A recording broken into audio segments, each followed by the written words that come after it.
Hey rabbits, it's Trixie, and today we are going to... Trixie, please, I love your channel, but you always take ages to explain what a video is about. So can you please keep it short this time? Okay, 25 funny German animal names with literal translations in English. Here we go.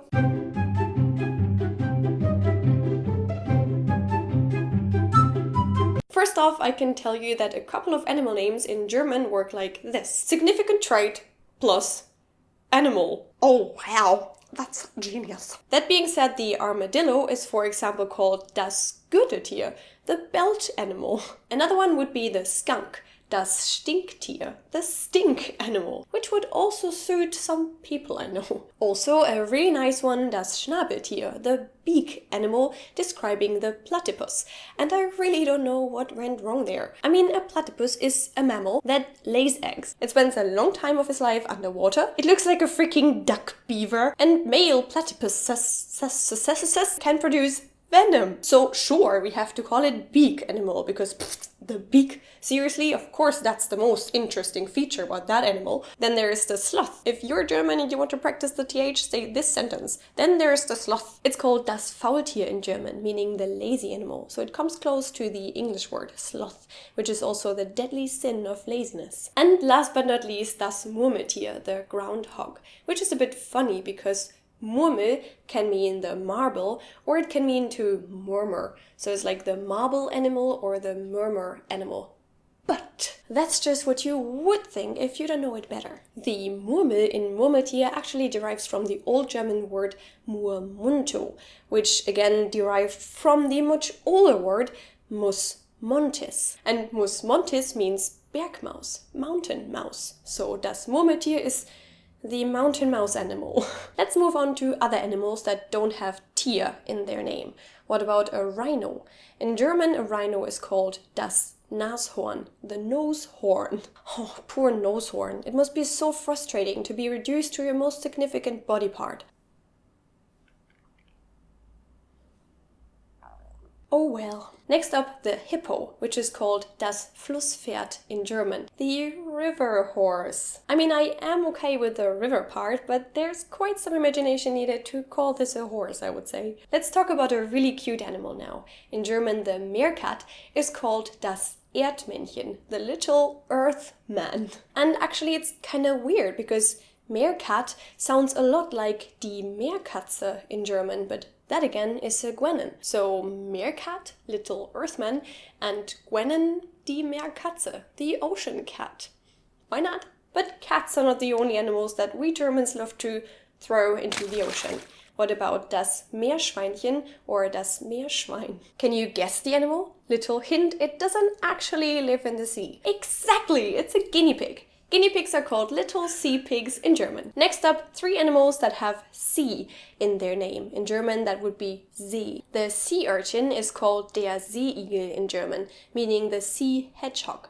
I read that urchin can also mean hedgehog, so what the fuck's going on there? It isn't cute, it doesn't eat insects, it doesn't hide in piles of foliage in your garden, it lives in the ocean. Oh, you mean that? Yeah, sure, that's a hedgehog. But it gets even more ridiculous. Seriously, what happened when people were asked to give a name to the sea hare or der Seehase in German? No ears, no tiny fluffy tail, and most importantly, no freaking arms or legs. That's because it's a fish. In what kind of parallel universe does a fish look like a hare? But well, the manatee is also die Seekuh in German, the sea cow, so I guess I'm just too critical. A sea cow? Let's continue with the walrus, which is das Walross in German. Sounds pretty similar, with the only difference being that Walross in German literally translates to whale horse. It's as if there are just so many animals that you can name new discoveries after. So if Flusspferd already got your hemorrhoids in a twist, this one must be the absolute bummer. 1, 2, 3 more ocean animals to go. First off being the mussel. In German, the mussel is called die Miesmuschel, the lousy or mean shell. I understand the English name, it sounds more or less like the mussel, which is what mussels are, right? But why is it mean or lousy in German? What did these mussels do to Germans? Maybe they're just nice guys. Then secondly, the octopus, der Tintenfisch in German, translating to the inkfish. Technically, however, an octopus is not a fish, it's a mollusk. Not that I knew this before researching, but at least I did. Other than the person that was naming the animal. There's ink coming out of it and it lives under the water. Inkfish. If the Teenage Mutant Ninja Turtles would undergo a Germanification, they would be called the Teenage Mutant Ninja Shield Toads, because die Schildkröte means the turtle in German. Actually, I'm okay with that. That sounds creative, it sounds cool, like a knight. Has a ring to it, doesn't it? Shield Toads. Let's finally move out of the water now.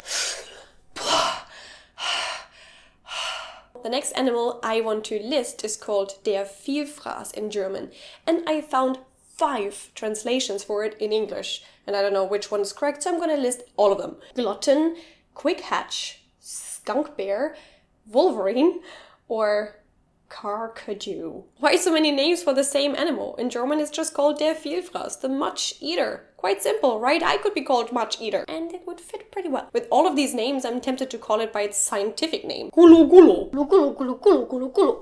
Let's move on to the porcupine, which is das Stachelschwein in German, translating to the spike pig. I see, the characteristic feature plus random farm animal rule strikes again. Now we have 2 animals coming up that are called bear in German. Firstly, the raccoon. It's called der Waschbär in German, the washing bear. And secondly, the anteater. It's called der Ameisenbär in German, translating to the ant bear. Do you also like beautiful butterflies? The brimstone butterfly is yellow, and when it flies, it looks like 2 slices of lemon are just flying in the sky. Which is why Germans call it der Zitronenfalter, the lemon folder. Yet another really tiny and a bit ugly animal, the earwig. It's called der Ohrenkneifer in German, which translates to the ear pincher. And actually, I think that the German name fits pretty well, other than the English name. Earwig? What kind of wig is this bug wearing? Can someone explain this to me, please? The last 2 animals on my list. First up, the dormouse, der Siebenschläfer. This means the 7 sleeper. The dormouse got its German name because scientists thought that the animal's hibernation period would take 7 months, but it's actually much longer. So here at least they try to be more specific with the name, but counting seems to be an issue too. Last animal name for today, my absolute favorite. Do you know what a slug is called in German? You know, these snails that don't carry their own house with them? Huh? It's called die Nacktschnecke in German, the naked snail. The snail doesn't have a house, it's naked. Do animal naming scientists have the mind of 7-year-olds? I mean, I understand, I totally agree with naked snail. Alright rabbits, I really hope that you enjoyed today's video. I had a ton of fun researching all these animal names and learning some more about their origins. Now I'm really interested in if you know more funny animal names, be it in German or in the language that you speak, so please share them in the comments down below. All in all, my conclusion is that animal names are the most inaccurate thing on this planet. And maybe we should think about going through all of them again and naming them in a bit more sense-making fashion. But then again, I also don't care, because all of these animal names have been so much fun, so let's leave them the way they are. You are all beautiful.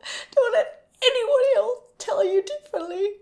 All the inkfishes, sea hedgehogs, sea cows, and stink animals. I love them. But seriously now, if you enjoyed this video, please leave a thumbs up, because that would make me really happy. If you want to watch another video of Don't Trust the Rabbit, I can recommend this one here, where I brag about funny English bird names. They are really, really weird. You can also follow me on Facebook, Instagram, and Twitter, or even support my work on Patreon. I would appreciate that a lot. Now I wish you all a very beautiful day. Check out my other videos if you'd like to, and hopefully we're gonna see each other in my next video. Bye!